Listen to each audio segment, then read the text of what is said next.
Hello guys, welcome back to our YouTube channel life of Veda. ഞാൻ ഇപ്പോൾ ഇരിക്കുന്നത് എന്നോட പുതു സീരിയൽ ലൊക്കേഷനിലാണ്. അതെ ஆமாம், நான் ஒரு புது ப்ராஜெக்ட் என்டர் ஆகிட்டேன், ஒரு மலையாளம் ப்ராஜெக்ட். ஸோ இன்றைக்கி அதோட ப்ரொமோ ஷூட்டு தான். இங்கே தான் ஸ்டே இப்போ ட்ரிவாண்ட்ரத்தில் ஆனந்து சொன்னனாலும் அதுக்கு ഒരു വൈബുള്ള ഗൈസ്. ഞാൻ വീട്ടിലെ അല്ല, ട്രിവാൻഡ്രത്തിലിരുന്ന് கொஞ்சம் லாங்காக ஒரு இடத்துல தான் நம்ம ஷூட்டு நடക്കുന്നത്.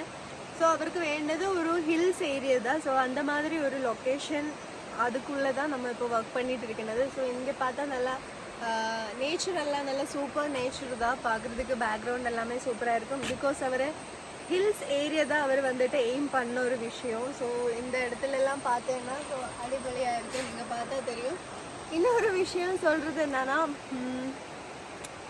ஆக்சுவலி இங்கே தான் நம்ம ஸ்டே, இதுக்குள்ளே தான் நம்ம ரிசோர்ட்டு ஸ்டே எல்லாமே இங்கே தான். ஸோ இதுக்கு ஹேர்பின் கயറി உள்ளே போகும்போது தான் நம்மளோட எக்ஸாக்ட் லொக்கேஷன். என்னோடய கேரக்டர் நேம் தேவிகா. ஸோ தேவிகையோட வீடெல்லாம் அந்த ஹில்ஸ் மேலே தான் காமிக்கிறது.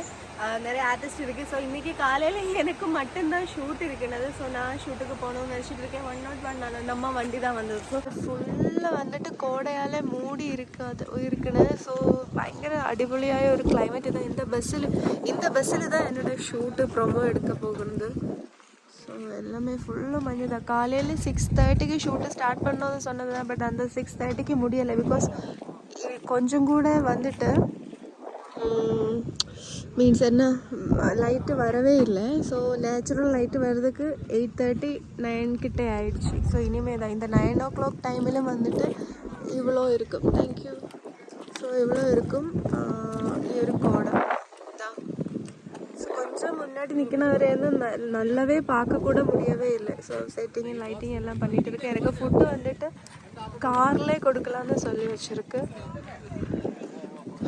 ஸோ நான் இந்த காரில் தானே உட்கார போனேன், இல்லைன்னா மேக்கப் எல்லாம் போயிடும். இந்த கோடை எல்லாமே வந்து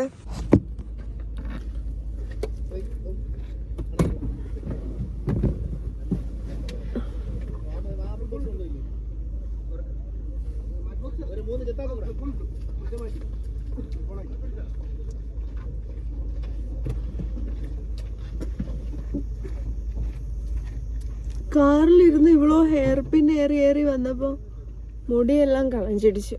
ഓൾറെഡി ഇங்கேயும் എക്സ്റ്റൻഷനൊക്കെ தான் இருக்கிறது. ஸோ இங்கே கொஞ்சம் கூடி ஒரு நேச்சுரலாக இருக்கிற மாதிரி இருக்கும். അമ്മേ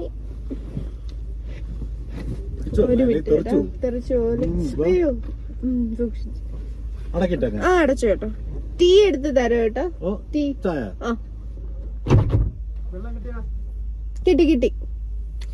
ஸோ வெளியிலிருந்து சாப்பிட முடியலை. என்னென்னா வெளியிலிருந்து சாப்பிடும்போது நம்ம ஃபுட் எல்லாமே போகும், பறந்து போகும், காற்று வந்து எடுத்துகிட்டே போகும். ஸோ எனக்கு காருக்குள்ளே இருந்து தானே மட்டும் இல்லை, இவ்வளோ மேக்கப் எல்லாம் இட்டுட்டு இருக்கிறதுனால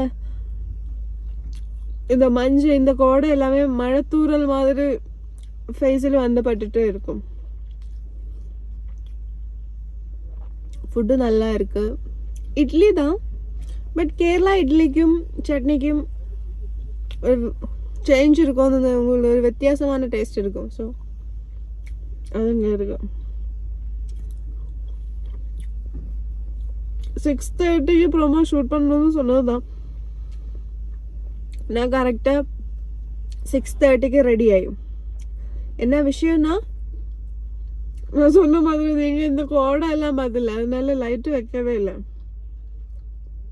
9 o'clock நான் 4:30க்கு எழுந்திரிச்சு பசிச்சு அவ்வளோ டைம் ஆயிடும். ஸோ இந்த இங்கே ரீச் ஆய உடனே தேங்க்யூ. ஸோ ரீச் ஆய உடனே டீ கிடச்சாச்சு. ரீச் ஆய உடனே நான் ஃபர்ஸ்ட் கேட்டது, சேட்டா ஃபுட்டு வேணும்னு.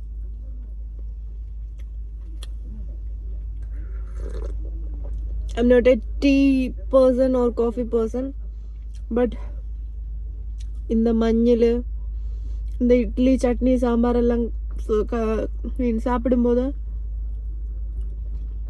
வேணும், வார்த்தைகளே வரணிല്ല.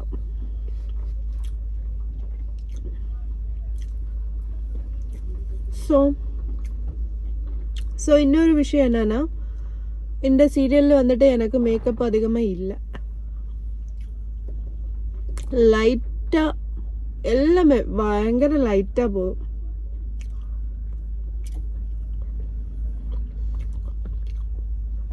നിറയെ നായ്ക്കുട്ടികൾ.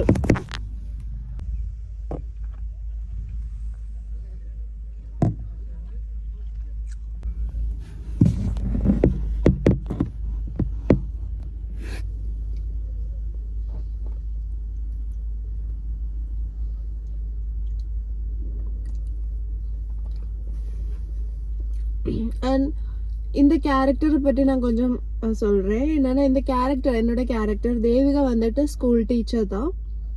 ஸோ ஒரு ஹில்ஸ் ஏரியாவில் தான் தேவிகாவோட வீடு. ஒரு மிடில் கிளாஸ் ஃபேமிலி, மிடில் கிளாஸ்ன்னு சொல்ல முடியாது, அதுக்கும் கொஞ்சம் கீழே தான். ஆனால் தேவிகா டீச்சர் தான், நல்லா படித்த நல்ல ஒரு பொண்ணு, பயங்கரமான ஒரு பாசிட்டிவ் கேரக்டர். இந்த தேவிகா கேரக்டரோட அப்பா இறந்துட்டாரு. அம்மா வந்து துபாயில் நர்ஸாக ஒர்க் பண்ண, அப்ராட் ஒர்க் பண்ணதே இந்த வீடெல்லாம் பார்க்கறதுக்கும் പിന്നെ സിസ്റ്റേഴ്സിൻ്റെ സ്റ്റഡീஸுக்காக தான். எனக்கு ஒரு சிஸ்டரும் இருக்கு, கோபிகா. அண்ட் இந்த மாதிரி ஒரு ஸ்டோரி. தேவிகா ரொம்ப பாவம். தேவிகாயும் சிஸ்டரும் நிற்கிறது வந்துட்டு அவருடைய அத்தையோட வீட்டில் தான். ஸோ அத்தை வந்துட்டு கொஞ்சம் நெகட்டிவ் கேரக்டர். ஸோ அவர் எல்லாமே நம்ம கையில் இருக்கிறதும் நமக்கு கிடைக்கிறதும் எல்லாமே அவரே வாங்கிறதுக்கு முயற்சி பண்ணும். ஸோ திட்டம் போட்டு இருக்கணும் அவர். அதனால தெய்வீக என்ன கேட்டாலும் அவருக்கு கொடுக்கும். அந்த மாதிரி ஒரு பாவமான கேரக்டர். இந்த மாதிரி ஒரு ஒகேஷன்ல ஒரு ப்ரோமோ எடுக்கணும்னு நான் நினைச்சு இருந்தது தான். பட் நினைச்சு കൂടി பார்க்கவே இல்லை. ആശിച്ചിരുന്നു, நினைச்சு കൂടി பார்க்கவே இல்லை. அதுதான் ஒரு ഇതെന്ന് പറയുന്നത്. இந்த பஸ், இந்த KSRTC பஸ், இந்த അറ്റ്മോസ്ഫിയർ, I like it. കിട്ടിയോ ഏട്ടാ വെള്ളം? എനിക്ക് കിട്ടിയോ ഓൾറെഡി? ബാഗ് എടുക്കണോ? വേണ്ട വേണ്ട, ഓക്കെ നിങ്ങൾ കഴിച്ചോളൂ.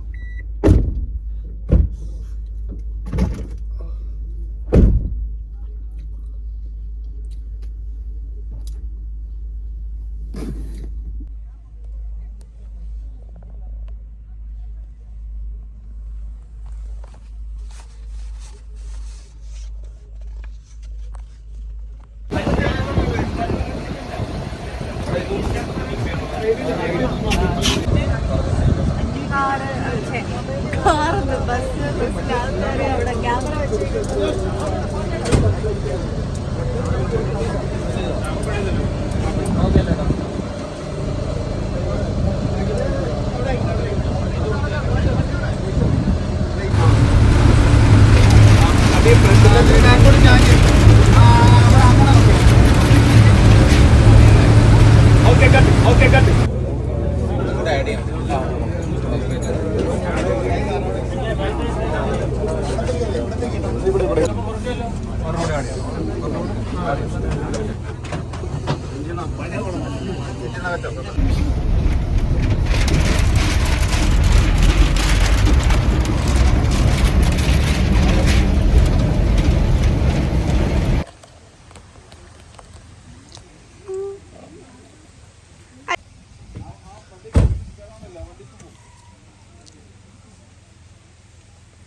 മെറിന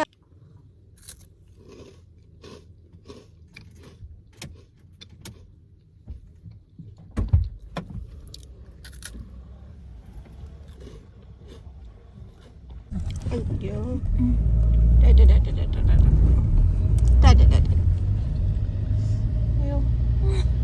ഒരു പഞ്ചായത്ത്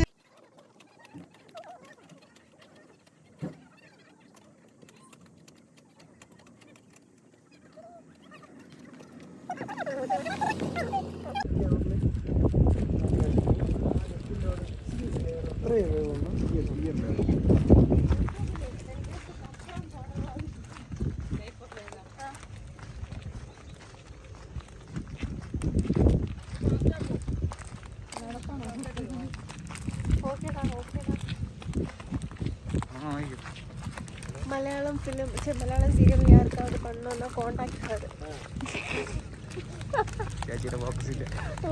नंबर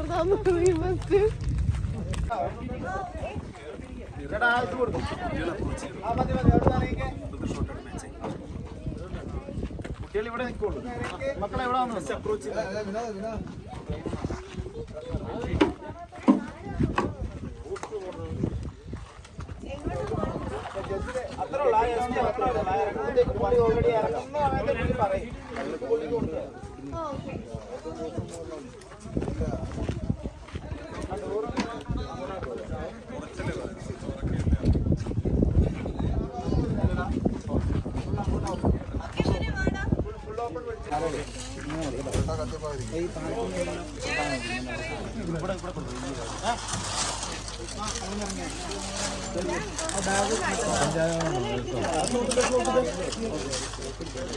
ഒരു ഓപ്പൺ ഉണ്ടോ?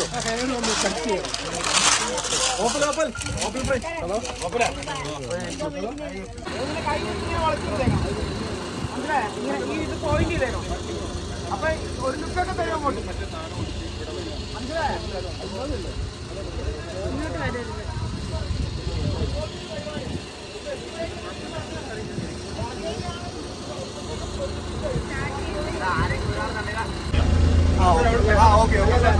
ലാസ്റ്റ് ലാൻഡിങ്ങിന് തൊട്ട് മുമ്പ് കേട്ടോ. ലാൻഡ് ചെയ്യുന്നതിന് മുമ്പ് ചോദിക്കണേ, വരുമ്പോ ചോദിക്കരുത്. അന്ന് ലാൻഡ് ചെയ്യുന്നതിന് തൊട്ട് മുമ്പ്. റെഡി?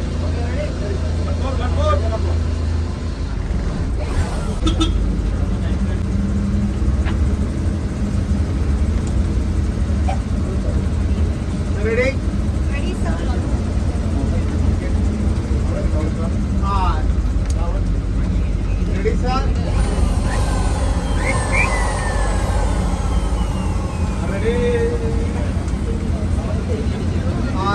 ready.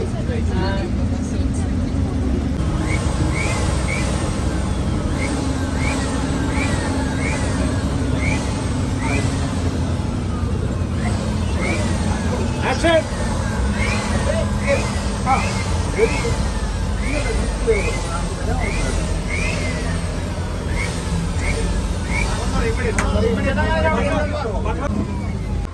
ഇതിനകത്ത് തന്നെയല്ലോ നമ്മൾ ഇല്ല ബാഗിൽ പോട്ടെ ബാഗിലുണ്ടോ എന്തോ கைஸ் நம்ம இப்போ வீடியோ வைண்டிங் அப் பண்ண போகிறேன் ஸோ அதுக்கு முன்னாடி உங்ககிட்ட எனக்கு சொல்ல வேண்டிய விஷயம் என்னென்னா நம்ம இந்த ப்ரொமோ ஷூட்டு ஹில்ஸ் ஏரியாவில் வைண்ட் அப் பண்ணியாச்சு ஸோ நம்ம இப்போ ஹேர்பின் இறங்கிட்டு இருக்கோம் ஸோ கீழே போய் அங்கேயும் வேறு ஷூட் இருக்குது அங்கேயும் ஹவுஸில் தான் ஷூட்டு வந்துட்டு இதோட பாக்கி தான் ஸோ என்னை இப்போ பார்க்க முடியலன்னு உங்களுக்கு சரி ஸோ இந்த வீடியோ உங்களுக்கு பிடிச்சிருந்தா கண்டிப்பாக லைக் பண்ணுங்கள் ஷேர் பண்ணுங்கள் சப்ஸ்கிரைப் பண்ணுங்கள் பாய்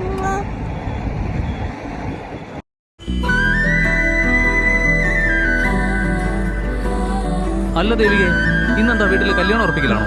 അതെ രവേട്ട അമ്മായിയുടെ മോളുടെ. ആ അപ്പൊ അമ്മ വന്നോ? ഇല്ല ചേച്ചി, രണ്ടറ്റൊന്ന് കൂട്ടിമുട്ടണ്ടേ, എന്നാലല്ലേ അമ്മയ്ക്ക് വരാൻ പറ്റൂ. അല്ല അനിയത്തിമാർക്ക് മാത്രം മതിയോ? നിനക്കെന്നാ? ആദ്യം അനിയത്തിമാര്, എനിക്ക് സമയമുണ്ടല്ലോ. ഇന്നാണ് ആ സമയം. നിങ്ങളെ തേടി ഒരു രാജകുമാരൻ വരും.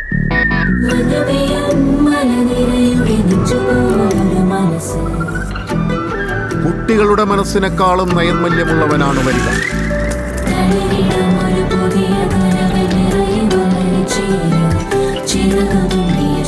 അതെ, കാര്യങ്ങളിലേക്ക് കടക്കുന്നതിന് മുമ്പ് ഞങ്ങൾക്കൊരു ഡിമാൻഡുണ്ട്.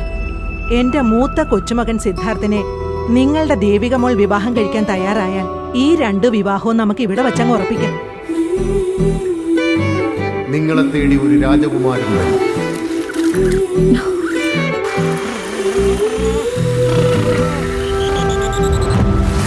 കുട്ടികളുടെ മനസ്സിനെക്കാളും നൈർമല്യമുള്ളവനാണ് വരിക.